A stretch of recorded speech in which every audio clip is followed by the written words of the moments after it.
Hello guys, আসসালামু আলাইকুম। আজকে আমি পাঙ্গাস মাছ রান্না করবো। আমি পাঙ্গাস মাছটা বের করতে দেখো, আমি ভাত বসাই দিয়েছি। তখন পাঙ্গাস মাছটা ভালো করে কষে নিচ্ছি, নাহলে নোংরাটা থেকে যায়। দেখো, আদা রসুন পেঁয়াজ কুচি কুচি করে কেটে নিয়েছি। দেখো, ওর মধ্যে লাগাই মাছটাকে, তেল লাগাই মাছটাকে ভালো করে ভেজে নিয়েছি। দেখো, ভেজা হয়ে গেছে। এখন হলুদ ভাজা হয়ে গেছে। এখন দেখো, আদা বাটা, লঙ্কা, পেঁয়াজ কুচি, হলুদ, নুন দিয়ে ভালো করে নাড়াচাড়া করে আলুটা দিয়ে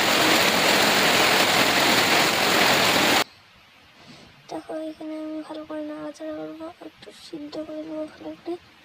দেখো, পাঙ্গাস মাছটা ভালো করে রান্না করলে খুব টেস্ট লাগে। দেখো, আমি ভাজা পাঙ্গাস মাছটাকে দিয়ে মশলাটাকে দিয়ে দিয়েছি। দেখো, ফুটে এসেছে। ভালো করে লাইক কমেন্ট শেয়ার করবেন। গরম মশলাটা দিয়ে নামিয়ে নিয়েছি।